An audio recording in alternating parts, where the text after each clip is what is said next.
Hi, friends. Welcome back to the Ask an Introvert podcast. Welcome to a mini series where I interview my actual friends, friends from online and friends from real life. Today we have with us Sharon, who I met at my first corporate marketing job in the produce industry. Sharon is an extrovert. And while she is an extrovert, she is sitting here very uncomfortably as we're recording. So send her some loving vibes, some compassionate vibes, and be patient with us as we warm up for this episode. Sharon, would you like to introduce yourself? Hi, my name is Sharon. What's your favorite thing in the world? My family. Can you tell us about your cats? I have two of them, male and female, Kentucky and Bella. We rescued them, and they're adorable. Hey, what makes them adorable? Kentucky, he's long-legged and he's got big ears, and he loves to have his belly rubbed, and he'll roll over on his back and let you scratch his belly. Bella does the same thing, but she doesn't want you to scratch her belly. She attacks you if you scratch her belly. That's what makes them adorable, because they're just opposites. Of your two cats, which one reminds you of me? Kentucky. You think I would want my belly scratched if I were a cat? Yes, Okay. with a little snack. Okay. Good to know. So I would love to hear from you how you and I are friends. So some background first for the audience. Sharon and I are like 20 plus years apart. 30 years apart? Oh, well, age doesn't really matter to us, obviously. Or to me, I can't even do the math. I think Sharon and my dad are born in the same year, but Sharon and I met at work, and I left that job 4.5 years ago, but Sharon and I have kept in touch. We even took a trip to Seattle together before, and I think it's rare to see friendship between people with such a big age difference. But I'll let Sharon take it from here. When I first met you, it wasn't the fact that you were young. It wasn't the fact that what your job was. You just had this glow about you, and you made me laugh, and we could have a conversation, and we would touch on the same items, and we would just enjoy learning from one another.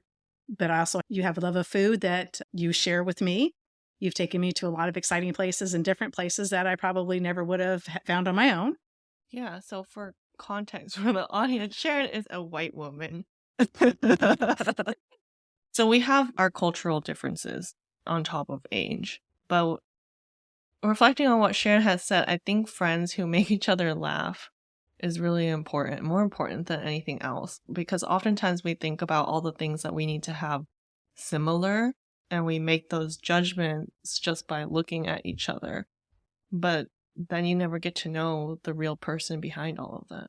And true, when we became really buddies because I'm an extrovert, and she had gotten sick, and I went around calling her Sickie just to tease her because she was not feeling well. And I just thought if I made her laugh just a little bit, that getting over sickness would help be just a little bit easier. So that's how we started talking and sharing our ideas, and the diversity that comes with being two different people in a different world. And so we started our friendship, and it's been a great 4.5 years. It just seems like it was just yesterday that we met one another.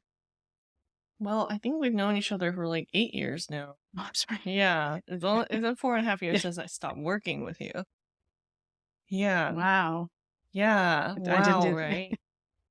So Sharon met me when I was in my early 20s and just starting out my career. So it's been interesting. Whenever I try to think about my past self and I can't remember, I just ask Sharon. Well, Jennifer, being introvert, working in the produce field is a very extrovert type of field. You have to talk to a lot of different people. You have to get along with a lot of different people. And Jennifer, at first, didn't appear as an introvert. Part of her charm to me is just that she tried so hard to work it out, and she wanted not to be the odd person within this group of older people. She was the youngest person that we had there. And she did a marvelous job. She was great at her job. She just had these fabulous ideas. And that was another thing that attracted her personality-wise to me, is because she had such creativity, because it gives me a perspective that I wouldn't have either. I will accept those compliments. You should. Now, Sharon, I want to ask you, what do you think makes our friendship work? I think the fact that we're both open to the fact that we're different. I'm not asking you to step into my world and be me, and you're not asking me to step in your world and be you. Just the acceptance that we're all different. You just got to find, instead of, like you were saying, instead of find all the negative, look for the positive. Look for something that you have in common, the laughter, the food. But you don't have to be a carbon copy of one another. You don't have to live in the exact type of housing. You don't have to have the same type of family type.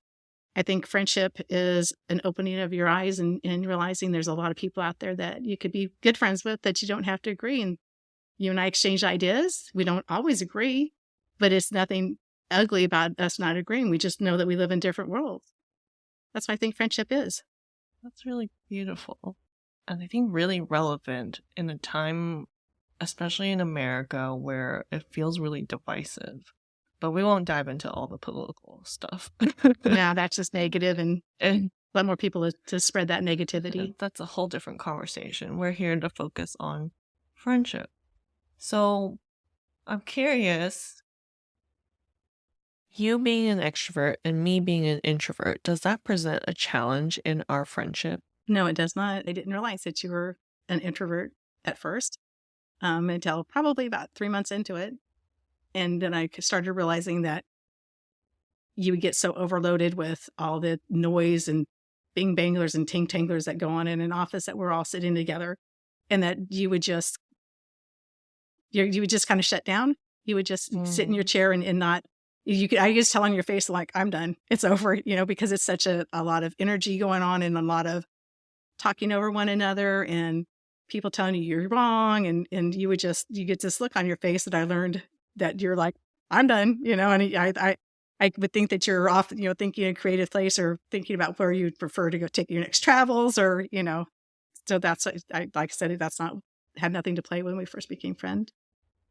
I didn't know it then, but that, how you noticed that in me and you just accept it and you didn't make it mean anything about you, but just as something that I needed to do for myself, I think that has helped us stay friends. Because I don't think until I told you that I wanted to coach introverts or anything like that, that we explicitly talked about the differences in our personality. And I have always felt really seen and heard and not judged by you, unlike other people who may look like you or be your age or have decades more experience than me in any industry. They normally come with a lot of judgments. And I would say I had a lot of other good relationships at that company, but I didn't leave with other friends except you. Well, thank you. I just think that we need to, in my world, I think you need to look at everybody as an individual. I have times where I don't want to be with people, that I go home, I shut my door, and it's just me and my little fur babies. I'm probably cleaning or something, but I'm not on my phone constantly. My job, I have to be on the phone, but there's times I just, shut down. Everybody needs to have their own safe place. Everybody does. It's not for me to judge that your safe place is wrong. It's not for me to judge. I don't want people judging me. That's why I try very hard not to judge other people, other than people who drive really strangely. That I do judge. But I think in friendships, you need to be open to that and need not to take things personally. Or if you do take it personally, say something and say, hey, what did I do wrong? A couple of times I've asked you that, and then you come back, well, it wasn't you. It was just, things just got to me and ... Didn't, as long as we're talking about it and it's not, like an elephant in the room that nobody wants to talk about, that's where friendships go awry also, is that you don't talk about things that make you just feel uncomfortable. And not to point out that you're doing it, that I'm doing it to make you feel uncomfortable, but to say it so I know that my behavior or your behavior makes you feel uncomfortable. There's nothing wrong with that, as long as it's not said with meanness or meant to hurt, your feelings. There's nothing wrong with that, because we're not each other. We all live in our own little worlds and are different people. We were meant to be different people. Yeah, I really appreciate that perspective that you have. It's making me think about the times when you did come to me and you say, hey, like, am I doing something wrong? What's up? Because sometimes when I go into that shutdown mode, and I'm not sitting across from you in another cubicle where you can observe me. You know, you're at your place, I'm at my place, we haven't seen each other in a month or two, and you can sense something is off, but I'm just going through it, and I might not be aware of it yet, and you bringing that up to me means a lot to me and matters to me, because I've definitely had friendships where I've been on your side too, like where like I feel like something is wrong and I don't talk about it because I do want to avoid the uncomfortable, or I don't want it to actually be about me, or I'm scared to find out that it is. But good friendships aren't built off of avoiding the uncomfortable. Yeah, good friendships are probably built off of facing the uncomfortable things together. I think so too. I think that if you can't talk to your friends about things that you feel uncomfortable with, things that are, out in the news today, and how you feel about it and your reflections on it, then it really isn't a friendship, because you're not completely sharing who you are. I'm not saying I need to know your deep, dark secrets, Jennifer. I'm just saying that, if I've done something, I want to know about it. But then again, I'm a very direct person, and I want people to be direct with me, and I Yeah. cherish my friendships I have. I know a lot of people, but I don't have a lot of friendships that I care to take the time out and take care, to spend with people. Grew from a little, acorn friendship into a big old tree that's still growing. And I think that each of us still have a time to learn about one another, and in growing. I can tell, when we're texting, if something's off, and I know when to back off, and I know when to, that I'm here if you need to talk about something. Being the expert I'm very more open and with my feelings, and I've got not a poker face, so you can tell things more on my face. So I just, give you room, because that's what friends do. Friends are not there for the good times. Oh, we're having a jolly good time. We went to a party, ... Friends are there when you're feeling low, and you can also reach out to somebody and talk with somebody, or it isn't all about good times. That's what friendships are not. That's not a friendship. To add to what you're saying, an indicator of a really good friend isn't someone who's just there when something is wrong that you reach out to, but they also notice it before you even realize something is wrong. And that, not everyone can or has to be like that, but that would be the thing that I value most in this friendship, is that despite not having the same lived experiences as me, not even close, and not also being an introvert and a highly sensitive person, that you can observe and recognize these things in me. You're shining a little light. That was one of the, like I said, the first things that I met you. You just, when I look at you, I see a little shiny little light. It was just like a little fire, and you could tell that you were full of shenanigans. You used to skip around the office, and some of the other people would go, what is she doing? Doesn't she know she's an adult? No. Why should she stop skipping? What does it say that you, as an adult, you can't do skipping? You can't do hopscotch. You can't do things that bring you joy. Plus, it was, you were also enjoying their reaction to you being negative, and you're like, I'm still going to do it. So I just enjoyed that interaction. I saw somebody who enjoyed the shenanigans, and I have that shenanigans myself. But that's, you just have this fire, and you're building your business, and it's been very interesting to watch you from the ground up go from somebody who was just putting her toe in the water and not quite sure where she's going, to building this business that's thriving, and she's doing good, and she's helping out people who she can, because you should always try to help one another regardless of what you look like. Somebody needs a helping hand, help them. She can help you build what you need to do, because she's that type of person. She's giving. That's why she has all these lovely little plants around her house, because they're thriving. They're growing with her, and she's growing too. She's not even there where she's going to be. She's taken off, and she's going to soar. I just know she is, because she's so passionate about it. I don't think either of us really know where I'm going to end up, but it's going to be something that neither of us can imagine. I don't think you could imagine where you are now. I could see it in you, that you had this little engine this little drive that you just need to water and nurture.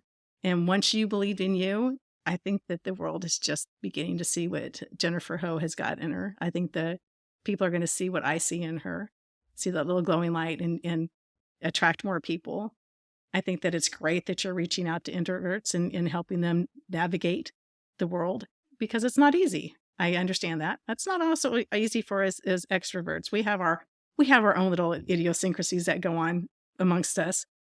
But I think that what you're doing and speaking out for a part of our world that people don't recognize. And I don't think they're just being rude. I just don't think that they recognize that there's not somebody who can have a conversation.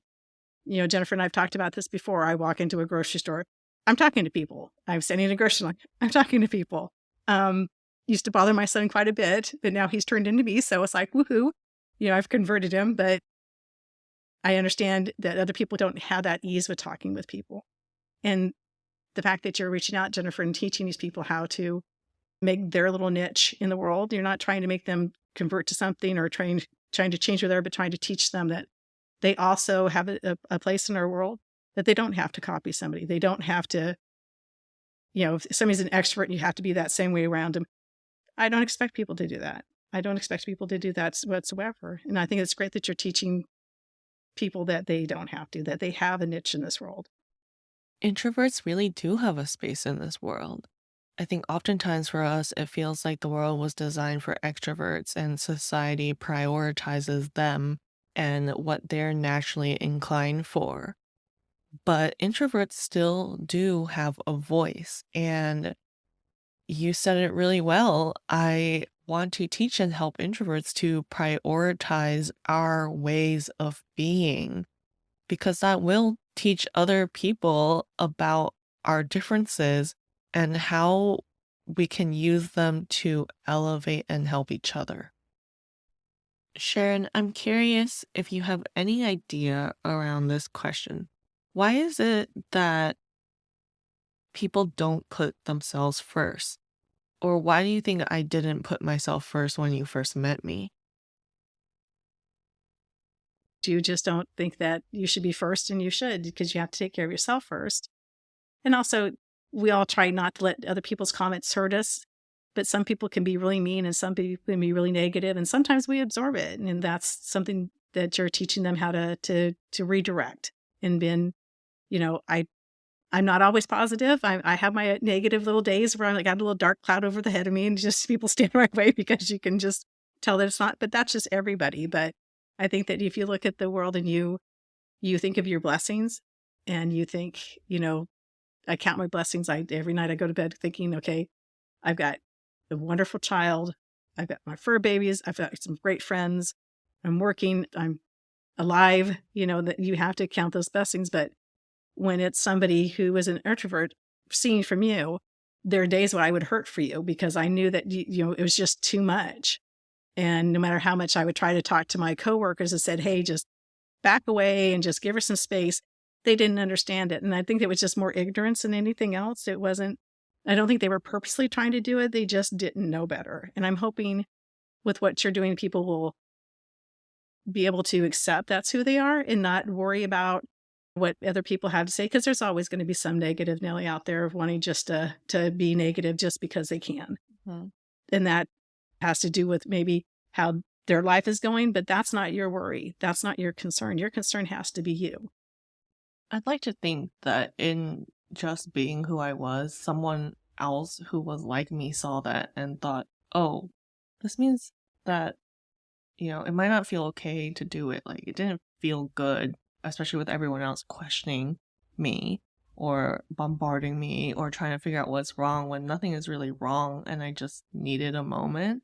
But I would hope that someone else saw, oh, I can, I don't have to put up this guard or this fakeness or this pretend shield up, like this, if this is what I need, then I can express that.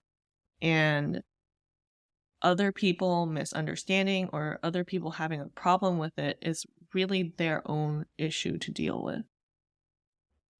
It is. And I think that people on both sides of the world, I think there are a couple of people learned extroverts that are your old job, or my job, your old job, learned that there's a difference between people. If you surround yourself with nothing but extroverts, you're not going to ever learn that there are introvert type people. To bring this back around to friendship, how have I been a good friend to you?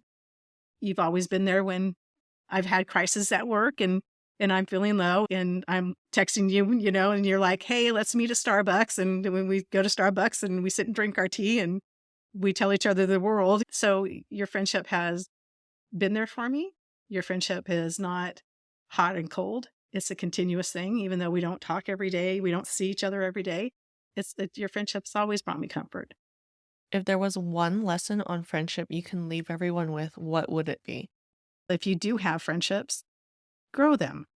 Don't just give up on them when somebody's having a bad time and you just think that they're isolating themselves. It could be, deliver to their doorstep some food, just say, hey, I'm here if you need me.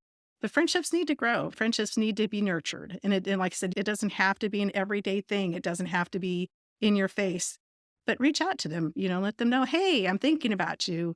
Send a funny sticker, send a funny article, send a funny meme. Just connect and they respond and you know that they're thinking of you and you're thinking of them. It doesn't have to be a 20-page letter.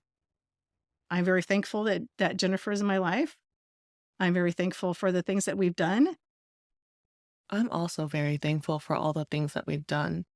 And for us to have stayed connected this long, I really give you a lot of credit, especially when I left the old job that you kept on connecting with me. You did the things like send the funny memes, send the funny stickers, send the article, and you stayed in my orbit even when I wasn't quite ready or even sure where our friendship would go.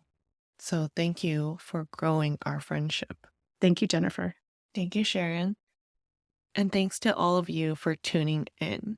I hope that this gives you some perspective on how friendships are really a two-way street, and it takes both sides meeting each other, not necessarily in the middle, but sometimes completely on the other side, whether that's an introvert meeting an extrovert in their space, or vice versa, or someone who's 30 years older meeting someone who's 30 years younger in their brain and their headspace, or it could be different lifestyles. There are so many bridges that we get the opportunity to build with other people in our life. At the end of the day, friendships are the first people that we get to choose in our life. And if you're looking to be more intentional about who you're making friends with as an adult introvert and how you're navigating your existing friendships and how you want to grow them, I would love to invite you to book a discovery call with me for the Making Friends as an Adult Introvert live group course that starts at the end of July 2023. You can book a discovery call with me about the Making Friends course or about my signature program, Take Root, which is private one-on-one coaching for introverts, both at byjenniferho.com/coaching. And you can reach me on Instagram at byjenniferho if you have any questions. Looking forward to hanging out with you next time. Bye, friends.